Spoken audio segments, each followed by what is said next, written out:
Jujutsu Kaisen has a lot of deaths, in fact. It has so many deaths that it can be hard to keep track of the important ones, let alone the unimportant ones. So today, I'll be covering every single one so that you have no issues with remembering them. We'll be going in the order that the deaths happen in the series, which means Wasuke Todori is the first person we have to talk about. Even though we only saw the man for like 10 seconds, his death is surprisingly important. His dying message to Yuji is a major factor in why our protagonist became the protagonist. As far as we know, his actual death is the result of an illness which got to him in his elderly years. After this, we have some pretty unimportant deaths. It's the students that bully Junpei. Sayama, Hanoda, and Nishimura, all three of these goons, were killed by Mahito for talking during a movie, and Junpei just happened to be there as well, connecting the desperate student and the curse. While we're on the subject of Junpei, we might as well talk about his mom Nagi. Nagi's death is one of the sadder in the series. She had no attachment to the world of Jujutsu and seemed like a pretty well-adjusted adult who provided for her son as a single mother. Sure, she wasn't perfect, but the death brought to her by Sukuna's finger definitely was not deserved, as it was basically a ploy by Mahito to accelerate his hold on Junpei's dark side. It's just one of the many examples of how terrible Mahito is, and so is the death of Nagi's son Junpei. After facing Yuji in combat, and ultimately committing to go to Jujutsu High School with the student, Junpei is quickly turned into a transfigured human by Mahito, killing him instantly. This is done solely because Mahito wants to talk to Sukuna and is attempting to force Yuji into binding vow, but it doesn't work because Sukuna wants to watch Yuji suffer, and he also can't heal damage done to the soul like that. As a result, Junpei dies for basically no reason, but it's not like he would have been a strong sorcerer anyway. After Junpei's death, we actually have no more deaths until the end of Season 1, or We of the Deaths of Iso and Kechizu, two of the deaths paintings. These two brothers are killed by Yuji and Nobara after they attempted to recover one of Sukuna's fingers. While these two were not that important to the series, they did cry, and this changed Yuji's perspective on the brothers quite a bit. From here we move into Jujutsu Kaisen 0, where we start with Rika Orimoto, who got hit by a car. We do not know the exact circumstances behind why she died this way, whether it was a drunk driver or she was just stupid and walked in front of a car is unknown to us. Regardless, because of her connection to Yuta and Yuta's naturally high cursed energy, Rika's death led to her becoming a vengeful cursed spirit that attached itself to Yuta and became the Queen of Curses, one of the strongest curses we have ever seen. The creation of the Queen of Curses led to a number of deaths, but only one of them is important, and that is the death of Gido Suguru. While Rika didn't kill Gido directly, she did critically injure him, destroying one of his arms and forcing him to flee from battle. And this is precisely when the special grade ran into Gojo. After a short conversation where they reflect on each other's lives, Gido is killed by Gojo, ending their decade-long feud. However, Gojo did not dispose of Gido's body properly, as he did not want to force Shoko to cremate it, and he didn't want to do it himself either. As a result, a certain other sorcerer would get their hands on it, and so Gido's body would continue to live on. That sorcerer's whole story has been explained and elaborated in our channel, so please check it out if you haven't already done that yet.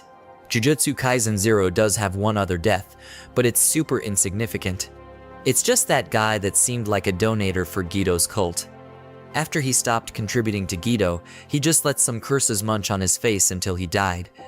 While we're on the subject of Gojo and Gido, we might as well talk about hidden inventories where there are two major deaths. The first is of course Riko. Riko dies by Toji's hand as he has a contract with the Star religious group who wants the Plasma Star vessel dead in order to force Tenjin to evolve past that. Her death acts as a catalyst for Gojo and Gido changing their points of view on Jujutsu and responsibility. It's also around this time that Riko is made Misato. Also dies also by the hand of Toji, and if you're annoyed thinking about how much Toji messed up in this arc, do not worry because he is the next to die. See, Toji made a classic mistake letting his ego drive his will to fight, which results in him losing to the newly awakened Gojo. Even he is disappointed by his choice to fight Gojo, as he believed that he let go of such pride. Unfortunately, the glory of killing the strongest sorcerer in the modern era was too tantalizing for him to resist, and he perished as a result. He then died again in Shibuya after reincarnating from Ogami's seance technique. This death comes after he makes contact with Megumi during the duo fight. The physical contract seems to trigger some sort of reaction, and after asking Megumi his last name, Toji stabs himself in the skull, ending his life with a look of satisfaction. This is likely because he realized just who he was fighting, and he was happy to see that his son turned out alright, but he did not wish to fight him anymore as he knew his body only desired carnage, so he turned his bloodlust on the strongest person in the area himself. But we're getting a bit ahead of ourselves talking about Shibuya. First, we have to talk about the evening festival which led to the death of Kokichi Muta aka Mekamaru. Mekamaru put up a strong fight against Mahito in his absolute mode, but even with his 17 years of cursed energy saved up, he couldn't really do anything against the special grade, and he couldn't achieve his goals either. He would sort of live on in the form of his little survey pent spots, but that's about it. Okay, now we can get into Shibuya with a pretty insignificant death, the Grasshopper Spirit. This guy died while guarding one of the stakes for the barriers, but besides that, he didn't really do anything surprising for such a clever guy. Another somewhat insignificant death is Ogami, who was killed by the reincarnated Toji with literally zero effort. Her grandson would also die due to Toji taking over his body.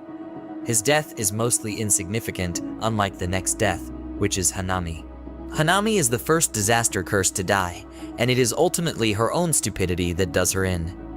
Instead of maintaining her domain amplification, Hanami believes the correct move is to use her curse technique against Gojo, but really, this is exactly what he wanted, and he used this opportunity to rip out her eyes before absolutely vaporizing the cursed spirit with just his cursed energy.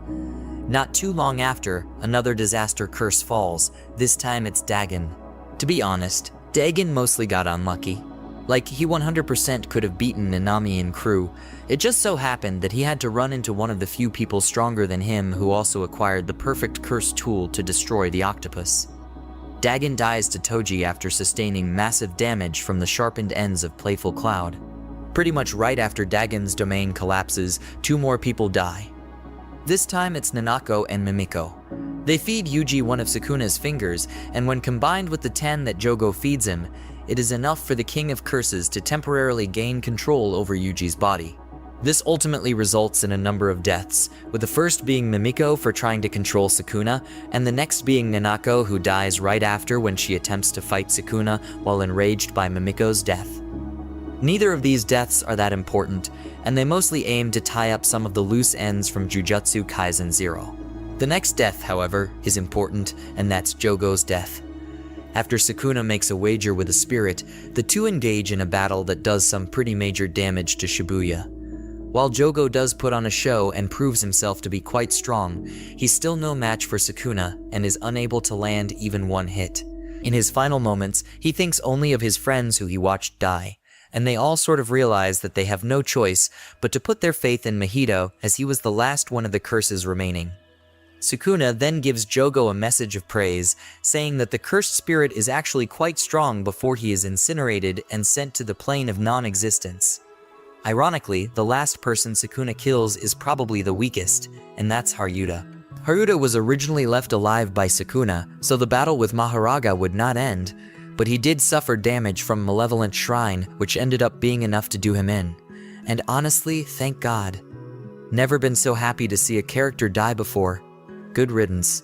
Unfortunately, I cannot say the same for the next 2 characters because next we have Nanami.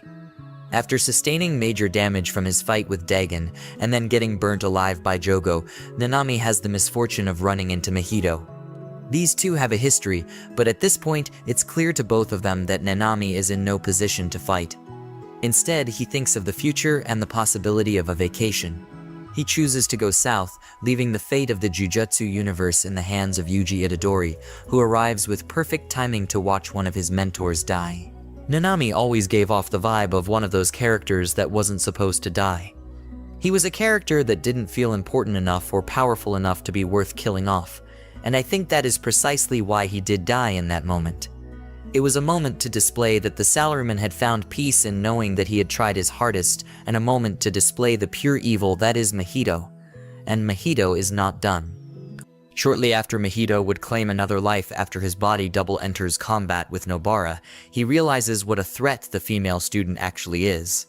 He decides to use the double to draw her into the station, and after swapping positions with it, the real Mahito makes contact with her. This one touch is enough to kill her, and she would also leave Yuji a dying message, saying that it wasn't all bad, insinuating that she did not regret becoming a Jujutsu sorcerer. She did make some great friends and have some fun experiences. Mahito is likely the most hated character in Jujutsu Kaisen, but don't worry because he doesn't last much longer. After an arduous fight with Tadu and Yuji, Mahito finds himself on the back foot, out of cursed energy and out of transfigured humans. He is out of options as Yuji starts to hunt him down. Unfortunately, this hunter never gets his prey, as it is an apex predator that gets in his way. Mahito is quickly absorbed by Kenjaku and used in Maximum Uzumaki. This maximum technique destroys the cursed spirits involved and extracts their technique, which was then used by Kenjaku in order to start the Culling games. As a result of the injuries he sustained in Shibuya, Naobito dies shortly after the incident. The now deceased leader of the Zenin clan leaves a will, which is used to determine the next head of the clan. While it is initially expected to be Naoya, Ogi, or Junichi, this is not what happens due to a clause in the will, in which it is dictated that if Gojo Satoru is killed or incapacitated in some way, the next clan head will be Megumi. The exact reason for this clause is not really clear, but it appears to be an attempt at repairing relations between the two clans via a channel that is seen favorably by both sides. Another death that happens as a result of the Shibuya incident is Masamichi. After being framed for collaborating with Gojo and creating the Shibuya incident, Masamichi is given the death sentence, and Yoshinobu Gakuganji is the one tasked with killing him. We don't know exactly how this fight goes, but it does result in Masamichi's death. With his dying breath, he puts a curse on Gakuganji, and it is a curse of knowledge as he shares his method for creating sentient cursed corpses with the old man. After this, we move to the Zenin estate, where we have a lot of deaths to cover, starting with the death of Mai. Both she and Maki attempted to fight their father Ogi, but neither of them is strong enough to beat him. This results in the twins being cast into the training room, which Ogi believes will be enough to finish them off. While there, Mai and Maki have a conversation in which it is revealed that because Mai exists, Maki will never reach her full potential. The opposite is also true, but because Maki wants to become stronger and has always been the more driven of the two, Mai decides to sacrifice herself to create a new cursed tool for Maki and to allow Maki to fully utilize her heavenly restriction. But there is one condition to her sacrifice.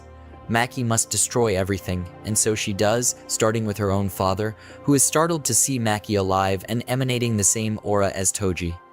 The old man now stands no chance against the stronger sorcerer and is cut down easily in one swing of her sword. This is the formal beginning of the Zenin clan massacre, which is carried out solely by Maki. She starts by killing a number of unnamed members, which raises the alarms for the high-level ones to engage. The first two high to die are Chijuro and Nobuaki. These two attempted attacking Maki by using Chijuro's technique to get close, but his technique alone is not enough to give them the win over the newly awakened sorcerer, so she easily rips off their throats. Technically, we don't see these two die, but I think this is enough of an implication. The next to enter combat are Junichi and Ranta. These two plan to use Ranta's technique to immobilize Maki and Junichi's technique to flatten her. Unfortunately, this doesn't really work out, and Junichi gets beheaded by Maki while she takes minimal damage. On the other hand, Ranta seems to get killed by overexerting himself via his cursed technique. The last person killed in the massacre is Naoya, but he is not killed by Maki. While he does lose the fight to her after she figures out his technique, Maki lets him live. This is most likely done unintentionally, but it does result in Naoya being killed by a non-sorcerer, specifically Maki's mom. Because Naoya was not killed using cursed energy, he did not truly die and instead is reincarnated as a cursed spirit known as Cursed Naoya. While this form is much stronger and much faster than his human body, the result of his rematch with Maki is pretty much the same. This is mainly because he casts his technique without realizing that Maki cannot be detected by it, as she is considered an object due to her lack of cursed energy. This allows her to sneak up on Naoya and end him with one stab. Remember the non-sorcerer that originally killed Naoya? Well, it was really Maki and Mai's mom, and it appears that she also died right after killing the young sorcerer. Next, we move into the Culling games, where the first person to die is Chizuru, who's killed by Megumi after getting in the way of his mission. Star also dies to Megumi after an intense battle, which he ultimately loses due to underestimating the student. In his death, he wishes that fate toys with Megumi before he dies like a fool. In the Sendai colony, we have a pseudo-off-screen death, which is Rove, who is quickly dispatched by Yuta upon entering the colony. This death actually leads to the second death in Sendai, which is Kurarushi. After fighting with Yuta one-on-one for a couple of chapters, Kurarushi looks to be on the edge of victory after injecting Yuta with insects and cutting open his stomach with the festering life blade. But it was ultimately a trap, and Yuta uses this moment to give Kurarushi a big old love bite, and in the process, breathes reverse cursed energy directly into the spirit's mouth. This kills the special grade on the spot, but prior to this death, Kurarushi created a second body for itself with the goal of living on if it did get defeated. This allows the curse to come back right at the peak of the free-for-all, and it sneaks into the three-way domain battle, ultimately destabilizing it. However, this effort is ultimately futile, as the curse does end up dying regardless. That's the last death in Sendai for now, so we're going to be moving into Tokyo, where we have two pseudo-deaths. Both of Panda's siblings were killed by Kashimo while engaging in combat. And now we have one of the more disappointing deaths in Jujutsu Kaisen, that of Yuki Tsukumo, the first special grade sorcerer. After a long and brutal battle with Kenjaku, Yuki ultimately loses because Kenjaku reveals that he can create mini Uzumakis which pack a strong punch. A single one is enough to blow a hole clear through her middle, and after her body collapses, she has no choice but to sacrifice herself to create a black hole in a last-ditch effort to kill Kenjaku. But it is ultimately in vain due to Kenjaku having an anti-gravity technique, which is essentially the perfect counter to a black hole. After the students collect all the points they need in the Culling games, they gather to spend them in order to save Tsumiki. However, it doesn't really go as planned because Tsumiki has been overridden by another sorcerer, Yurazu. When a reincarnated sorcerer takes over the body of an existing person, their soul is essentially overridden. This means there is no way to separate the new sorcerer from the old, and it also means that the original owner of the body ceases to exist. But if that doesn't convince you that she's dead, don't worry, her body will be dead in just a second too. But first, we have to talk about another one of Sukuna's victims. This time it's Ryu, another reincarnated sorcerer. This is another character that mostly just got unlucky, as he just happened to be in the wrong place in Sendai at the exact moment that Sukuna would be traveling there. He didn't stand a chance and lost without landing a single hit. Sukuna was in Sendai for one single reason, and that was because he wanted to face Yurazu. He believed that forcing his vessel, Megumi, to kill the body of his sister would sink his soul deeper into the shadows, allowing Sukuna to gain full control over Megumi's body. The duo fight for a while, but Sukuna does ultimately win, leading to Yurazu's death. Much like Mai's death, Yurazu uses the last of her life to create a cursed weapon for Sukuna, a replica of Kamitok. Shortly after this battle, Gojo is unsealed, and just that action leads to a number of deaths. The first few do not have names, and they also do not have faces. It's the higher-ups of Jujutsu Society. We don't know anything about them, but they were killed by someone who is also still unknown. A lot of people seem to think it was either Gojo or Maki, but honestly, it could have been anyone. The next death is also caused by Gojo's unsealing, and it's well his own. Gojo put up a very commendable fight against Sukuna, beating Mahoraga and Ejido in the process, while forcing Sukuna into a corner by disabling his domain and forcing him to fight in close combat, which is much more of Gojo's comfort zone. But late into the fight, Mahoraga made an adaptation to Gojo's Infinity, which used Sukuna's technique as a blueprint. This essentially gave Sukuna the ability to cut through the space something is in, rather than cutting the object itself. It lets Sukuna bypass abilities and durability, therefore letting him get through Infinity. This one slash led to Gojo getting cut in half, and as far as we can tell, he's not coming back. Gojo's death is the last death that seems like a death, but there are 3 ambiguous cases that have happened since this fight that I also want to talk about. The first one is Megumi. When Sukuna was using Megumi's body, we periodically got looks at Megumi as if he was sulking at the bottom of his soul. But since Sukuna reverted back to his primal form, we have not seen Megumi a single time.